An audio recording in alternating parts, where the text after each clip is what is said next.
1926.20 General Safety and Health Provisions.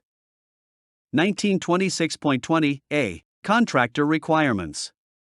1926.20 A1 Section 107 of the Act requires that it shall be a condition of each contract which is entered into under legislation subject to Reorganization Plan No. 14 of 1950, 64 Stat.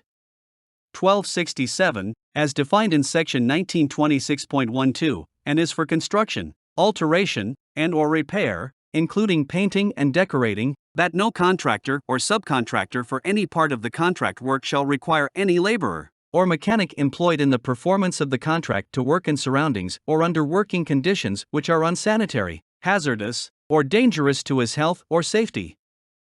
1926.20 B. Accident Prevention Responsibilities. 1926.20 B1 It shall be the responsibility of the employer to initiate and maintain such programs as may be necessary to comply with this part. 1926.20 B2 Such programs shall provide for frequent and regular inspections of the job sites, materials, and equipment to be made by competent persons designated by the employers. 1926.20 B3 The use of any machinery, tool, material, or equipment which is not in compliance with any applicable requirement of this part is prohibited. Such machine, tool, material, or equipment shall either be identified as unsafe by tagging or locking the controls to render them inoperable, or shall be physically removed from its place of operation. 1926.20 B4 The employer shall permit only those employees qualified by training or experience to operate equipment and machinery. 1926.20 C The standards contained in this part shall apply with respect to employments performed in a workplace in a state, the District of Columbia, the Commonwealth of Puerto Rico, the Virgin Islands, American Samoa, Guam, the Commonwealth of the Northern Mariana Islands, Wake Island. Outer Continental Shelf Lands defined in the Outer Continental Shelf Lands Act, and Johnston Island.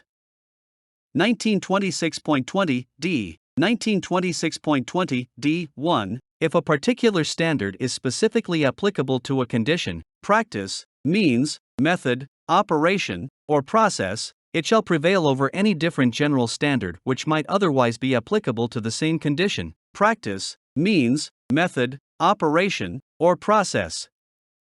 1926.20 D2 On the other hand, any standard shall apply according to its terms to any employment and place of employment in any industry, even though particular standards are also prescribed for the industry to the extent that none of such particular standards applies.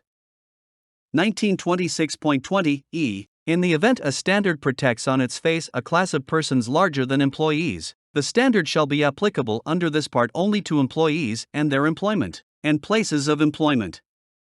1926.20 F Compliance duties owed to each employee. 1926.20 F1 Personal protective equipment. Standards in this part requiring the employer to provide personal protective equipment, PPE, including respirators and other types of PPE, because of hazards to employees impose a separate compliance duty with respect to each employee covered by the requirement. The employer must provide PPE to each employee required to use the PPE, and each failure to provide PPE to an employee may be considered a separate violation. 1926.20 F2 Training.